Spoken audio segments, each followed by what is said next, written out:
नमस्कार, आपका बहुत स्वागत है बिंदास भारत पर। वैसे तो चुनाव देश के किसी भी कोने में हो, राजनीतिक पारा बढ़ा रहता है, लेकिन यदि चुनाव बिहार में हो, बिहार जैसे प्रदेश में हो, तो आप समझ सकते हैं राजनीतिक पारा कितना हाई होगा। वैसे भी आसमान का टेम्परेचर 40 डिग्री, 44 डिग्री, 45 डिग्री है, लेकिन राजनीतिक जो तापमान बढ़ा हुआ है वो 50, 52, 56 डिग्री तक पहुँच चुका है। अब इसी मुद्दे पर क्या बिहार में होने वाला है, बिहार में किसकी सरकार बनेगी, इसी मुद्दे पर हम कुछ लोगों से बात करेंगे, चर्चा करेंगे, उनका क्या राय है वो जानेंगे। तो सर ये बताइए कि सबसे पहला प्रश्न तो यही है कि राहुल गांधी अभी 2 दिन पहले, 3 दिन पहले बिहार में थे और वो आरोप लगा रहे हैं कि जो इलेक्शन हो रहा है पूरा मैनिपुलेटेड है। इलेक्शन जो है ईवीएम का खेल है। भारतीय जनता पार्टी और सरकार मिलकर और चुनाव आयोग तीनों ईवीएम के साथ खिलवाड़ कर रहे हैं और तभी हमारी हार हो रही है। तो ये कितना सही है? देखिए, उनकी तो हर बार की आदत रह गई है कि ईवीएम को ही दोष दे। आप ये बताइए कि हिमाचल में किसकी सरकार है? कांग्रेस की। तेलंगाना में कांग्रेस की, कर्नाटक में कांग्रेस की। जो वहाँ जीतते हैं तो फिर वहाँ पे ईवीएम गड़बड़ नहीं होता क्या? अब जहाँ पे जीत मिल रही है वहाँ पे ईवीएम गलत नहीं है, लेकिन जहाँ पे हार रहे हैं वहाँ पे दोष दे रहे। ये तो वही उन्हीं बच्चों की तरह हो गया कि यार परीक्षा में फेल हो गए तो कह रहे थे ना मैं लिख ही रहा था, उतने में मेरे पेपर छीन लिया। ये कौन सी बात हुई भाई?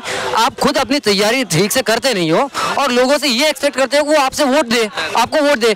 गलत वादे वो सबसे पहले आपके हार की पहला कारण यही है, आपके झूठे वादे जो समझ में आते हैं। उन्होंने ये ऐलान भी किया था, उन्होंने वादा किया था 8,500 रुपये महीना देंगे।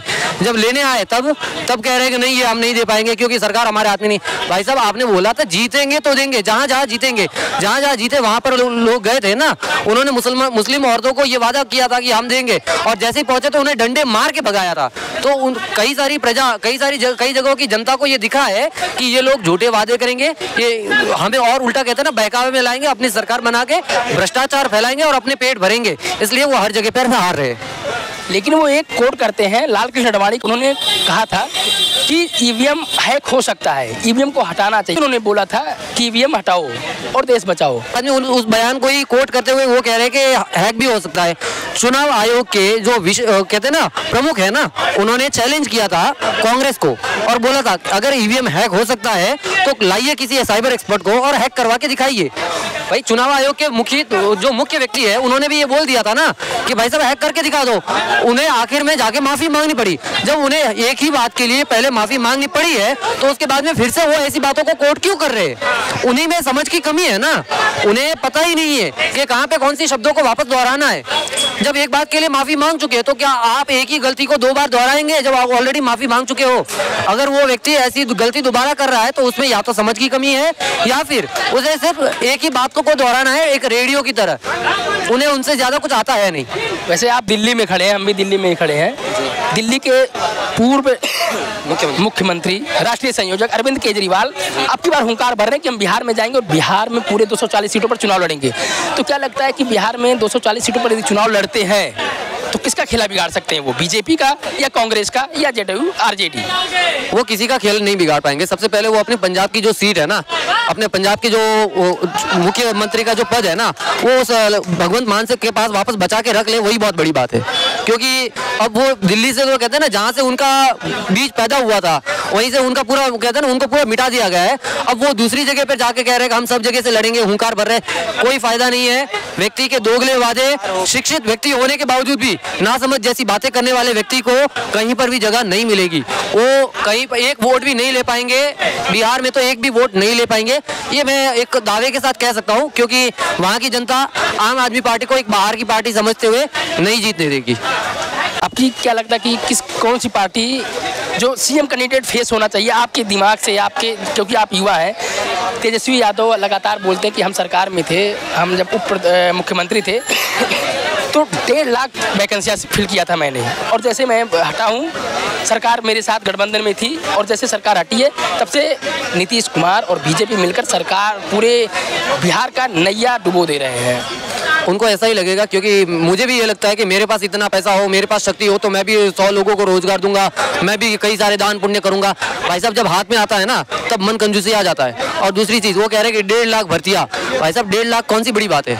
पूरे बिहार की पॉपुलेशन जितनी है, वो कहते हैं कि हम 15 महीने सिर्फ थे, 15 महीने सिर्फ थे, तो उसमें उन्होंने इतनी चीजें करवाई। तो एक काम करिए, आपको लगता है अगर आप सही व्यक्ति हो तो आप लड़िए, और बिहार की जनता को अगर आप योग्य लग रहे होंगे तो आपको जिताएंगे भी। लेकिन वास्तविक बिहार के उद्धार का जो चेहरा है वो है चिराग पासवान। वही सबसे श्रेष्ठ व्यक्ति है जिसने आपकी अदालत में आकर अपने विचारों को भी रख दिया था, जिसने ये भी बताया था कि बिहार में सब कुछ सही करना है तो क्या करना पड़ेगा, हर साल आने वाली बाढ़ को रोकने के लिए किन किन नीतियों को अपनाना पड़ेगा, किस तरीके से काम करना है, हर चीज उसने। चिराग पासवान न केवल एक व्यक्ति है, वो एक व्यक्तित्व है, वो एक व्यक्तित्व के साथ आ रहा है। उसके पास है कि चिराग पासवान के पास एक विजन है और उस विजन के साथ एक मिशन है जिसको वो बिहार में उतारेंगे। सही बोल रहे, क्योंकि मैं भी 2 दिन पहले एक लोगों से और बाइट ले रहा था, तब वो भी बोल रहे थे, वो भी युवा थे, उनका भी कहना था कि बिहार में नीतीश कुमार अब नहीं चाहिए, हमें चिराग पासवान चाहिए जो बीजेपी के गठबंधन के साथ बने। लेकिन ये बताइए कि क्या चिराग पासवान 2020 में आपको भी पता है एनडीए से अलग लड़े थे, बिल्कुल, और अब की भी उनकी संभावना ऐसी जताई जा रही है कि एनडीए के साथ नहीं लड़ेंगे, और यदि नहीं लड़ेंगे तो किसका नुकसान पहुंचाएंगे, बीजेपी का या जदयू का? बीजेपी को यह समझना पड़ेगा, कोई एक व्यक्ति को ही हर बार नहीं बिठा सकते। ये नीतीश कुमार काफी सालों से वहाँ पे थे ना। बिहार में कौन सा विकास हो रहा है?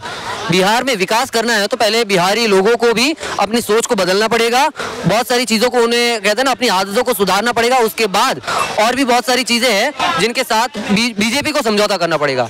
नीतीश कुमार अगर उनके साथ नहीं आने, उनके खिलाफ में विरोध करने की बात करें तो उन्हें एक नुकसान बर्दाश्त करके बिहार को जीतना है तो चिराग पासवान को आगे रखना होगा, ये जरूरी है।